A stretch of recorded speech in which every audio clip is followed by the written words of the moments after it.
So we're grading our homework. We already checked number 2, pause it if you need to, people that are absent. Number 12, I had them check this expression, and then the key numbers are, there we go, -2, -1, 1 and 4. Next one, number 30. Hopefully you factored. Hopefully from the factor you got 2 key numbers of 0 and 3. Hopefully, now guys, they show it kind of weird. I didn't have you showing it like this per se. I had you go ahead and mark in your, I'm just going to show this once, just so that you guys remember, it's a Monday, how you're supposed to be doing it. But from your key numbers, remember, go ahead and make a number line, and go ahead and mark your 0, mark your 3. We make a chart, and what do we put in that chart? X, and then true, false, right? And what are 3 representative values you might have picked? 1. Sounds good, right? And all you had to do was ask yourself true or false. And what did you guys get for these numbers, whether true or false? Ooh, true, false, false? Should be false, false, true. Double check. You can technically plug into the first, but it's almost always easier to plug into the second. If you plug in a -1 here, that'd be a positive. A -1 minus 3 is negative. A positive times a negative is a negative, which isn't really easy. It would be less than. Which is why the answer is, well, look at this. We said no on that. We said no on that. We said this. Wait, do we do open or closed in 1? It's not equal to. Not equal to. Good. Does that make sense?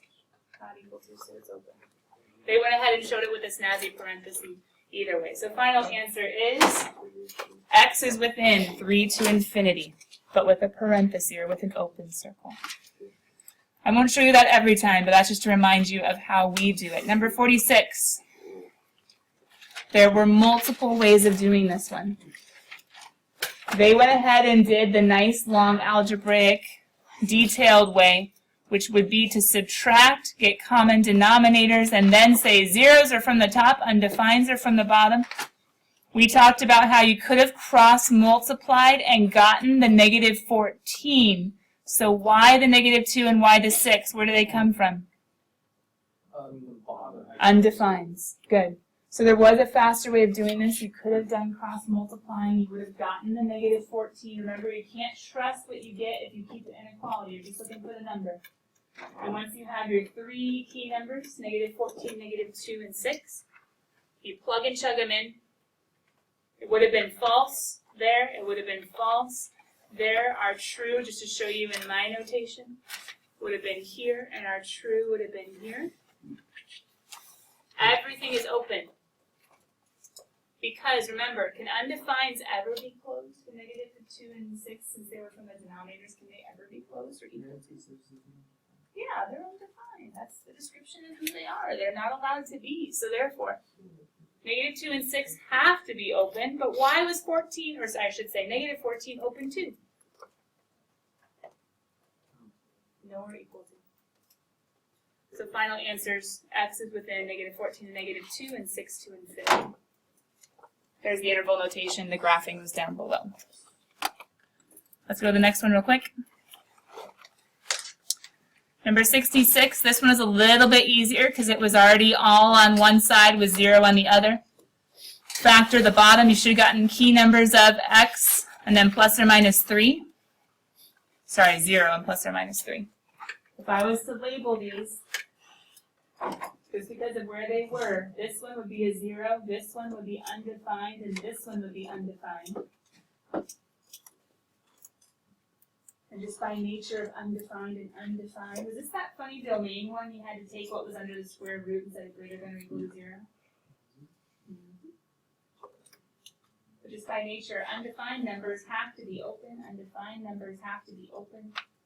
The 0, is it allowed to equal to 0? No. Oh, yeah.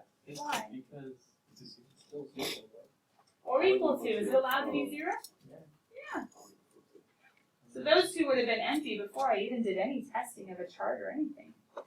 These two would have been empty. That one would have been closed. And when you finish testing, all of these numbers are great. All of these numbers are great. But those didn't work out, and those didn't work out. Hence why we have the final answer of Austin. If there's 3 key numbers, do we need 4? Yeah. Which should kind of make sense though, right? Because you think about what's something on the left of this one, what's something in between here, something in between there. We just had to pick one out from each place. Does that make sense? And that would have been the table and then we would have tested. Justin. How did you factor it? Oh, it was x squared minus 9, which is a difference of squares. So then the x squared minus 9 becomes x plus 3x minus 3. Well, I mean, was there a square root? Oh, remember that. And this was kind of using one of the examples we did in class. There was a square root, but they asked us for the domain. Can anyone help me out? Help us out in the terms of how did this become an inequality? Yeah, awesome. Try to It's a rule in factor radicals to make it to greater than or equal to 0. And just the argument, right? So in order for a square root to exist, what's underneath, which doesn't have a square root, what's underneath has to be greater than or equal to 0. So it's one of those just domain rules that we've studied. The denominator can't be 0. What's under a square root has to be greater than or equal to 0. Thank you, Maddie. Does that make sense? In our notes on Friday, was one of the last examples that we did. Right there. Because originally there is no inequality whatsoever, it's just a random function. And if you were to graph this random function in your calculator, what you would see is, well, you guys might be able to help me out just a little bit. Although it's square root of x squared, which isn't quite just a square root of x. Long story short, you would end up seeing there's positive 2, there's negative 2. If you plug in positive 2 or negative 2, there's a 0. So we know that the function has to hit these zeros. The function actually ends up doing something like this. But we don't have to have that graph memorized. But whenever there's a square root, if there are negatives underneath, those are imaginary. We'll never see them. They don't exist in the real graph. So then in order to figure out the domain, in order to figure out, hey, not all of the x's are going to work with a square root most of the time. There is a rule that says any expression, we did this back in chapter 1, with square root of u, our domain problem says u, whatever's underneath, has to stay positive or 0. It can't go negative. If it's negative, you're going to have a gap in the graph. Something's going to mess up there.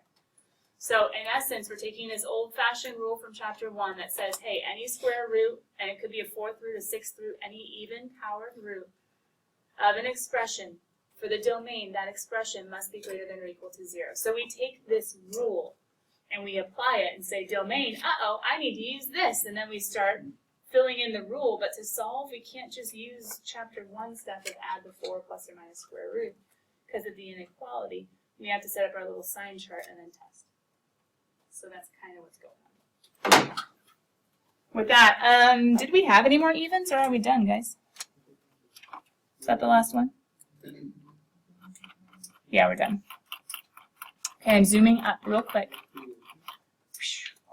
Were there any odds specifically? I mean, you might have questions on evens, but I think we kind of explained the evens to the best of at least what we can do right now. I could explain them a little bit better to you in person in the sense of on a one-on-one basis if you were to come after school like today. But otherwise, let me get questions in just 1 second. I'm actually going to ask you one other question as well. If anybody has started the test review and has gotten stuck on any of the test review problems, let's go ahead and get those questions up too. But let's start with 2-7. Are there any 2-7 questions? Ashley, 41. Okay. Any others? On 2-7, Haley. Okay. Great. 9. Okay. Any others? All right, people who started the test review, are there any that we got stuck on? We couldn't remember how to do this.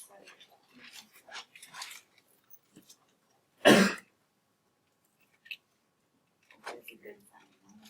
That's okay, we'll take it, because if we have time, we can do some of our key problems, which will be good. Do I have 4 volunteers for participation points? I have your markers ready to go, and the boards will be pulled out in just a second. There's 1, there's 2, I need 2 more. Let's see what they want, though. Nathan, what do you want? 9. 9, it's yours. yours. Ricky, what do you want? 17. It's yours. I have 41 or 63. The earlier you volunteer, the better the problems. Justin, what do you want? 41. 41? It's all yours. 73. It's not for the faint of heart. Come on. Screwed up really bad, so you should say Jacob's like half raising his hand, but he's just fixing his hair. Come get a marker, Ricky. Come get a marker. Nathan, come get a marker, Justin. Do I have to take 73? Just stealing points from you guys. I don't need points. Everybody needs points. Me too. Alright, 73. We're not brave enough, huh? Can you give me one more second? I'll be brave enough. I'll hold up.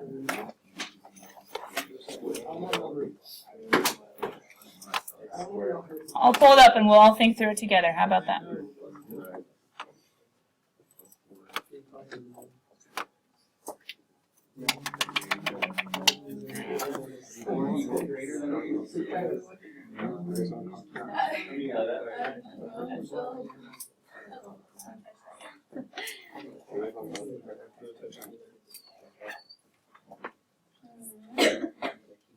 Uh-oh. Hold on. Only 7 problems. Okay. You should skip this group. Yes. No, I have yes. Okay, Mia, I'm gonna have you go ahead and move back by Jason. And then Ashley, I'm gonna have you go back. Oh, Justin's there. I'm gonna have you move over in Jane's spot. And then Nathan, I'm gonna have you kind of like morph into group number 3. You guys will. Okay.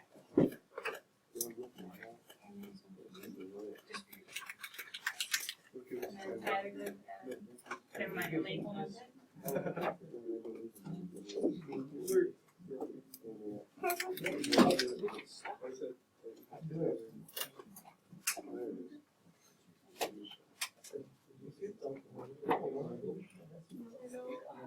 People who move, you're gonna want your spiral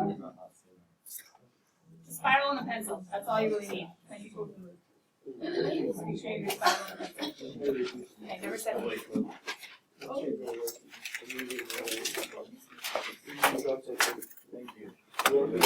Maybe it's the bonus, but we'll still peek at it.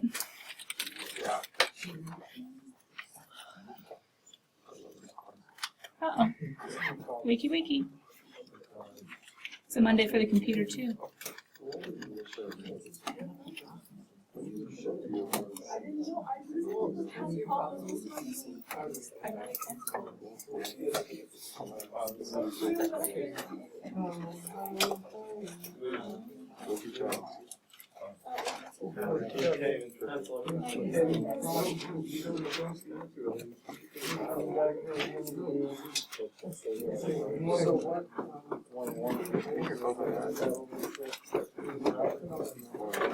I'm trying, guys. Frozen computer syndrome.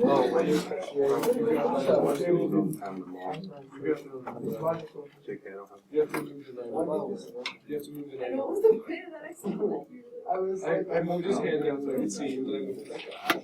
Okay, well, okay. Alright, never mind. Let's not use the feeling. So scared. I'm not scared at all. I'm sorry.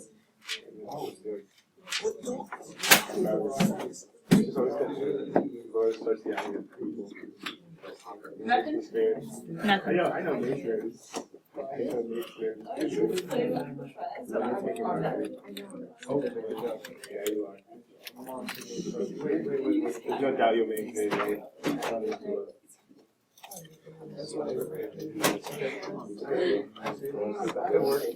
Alright, guys, it's a struggle. Computer's not liking the PDF of the book. So let's just look at 73 real fast. I won't give you everything, but long story short.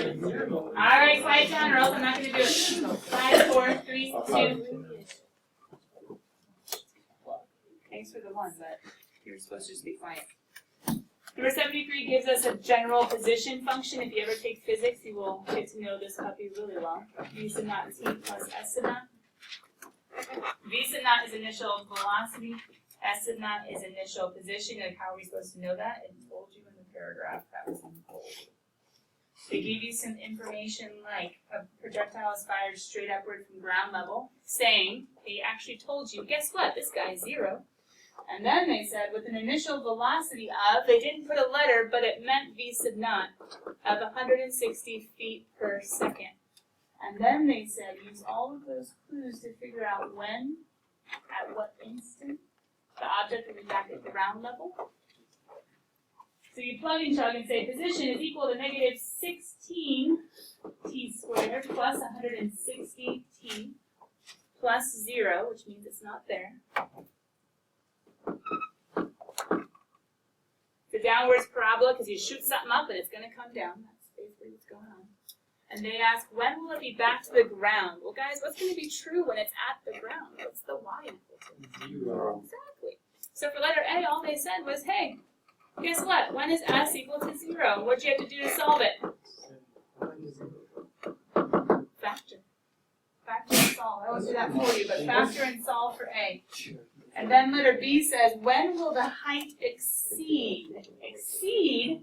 What does exceed mean? Is that equals? Greater than? Or equal to letter B. When will the height exceed? I guess greater than only, huh? 384? So you would take your S and you would set them greater than, was it 334?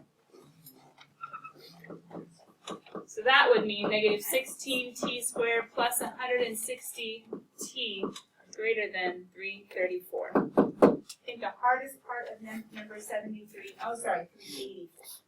The hardest part of number 73 was figuring out exactly what equations they were talking about. But for letter A, it's just factor everything equal to 0. Find the zeros. And then letter B is solve the inequality. And that's just using what we did in class. All right. Do you guys have any questions about the work the guys put on the board? We need to get some girls up there. Guys, we need to get you working and showing how smart you are. Because you are. You're just hiding right now. Pull you out of your shells. Any questions on what they did? I see some good factoring. I see some good, oh, just solving for key numbers. Same thing, solving for key numbers. Setting up a sign chart, a true, false, and then figuring out which ones are true. Same thing here. Guys, in section 2.7, is there a system for how to solve? If you follow the system, will you be okay? I think so. Each and every one of your groups right now has a card in their group. And the card has a certain type of problem from chapter 2, sections 2.1 to 2.7. Here's what I want you to do in the back of your spirals. I want you guys to go ahead and just label it chapter 2 review. In the back of your spirals, wherever we've left off. Chapter 2 review. I want you to write the problem that you have. Let your entire group see it. I want you to write the problem that you have in your group. And I want you guys to work together to solve it. And then when you think you're done, flip it over. Pretty sure there's an answer on the back. But don't flip it over earlier. That's not helping anybody. Follow the direction, and then as soon as your entire group finishes with the problem that is before you, and you've gotten to the answer that is on the back, I want you to go ahead and stand up and see if there are any other groups standing and you guys switch problems. Hopefully, by the end of class today, you will have seen all 7 of the big ideas from chapter 2. Ready, set, and go! Write down the problem, talk it through, and see if you can get the answer in the back. And if not, see if you can make it match. I'm here for questions if you have any.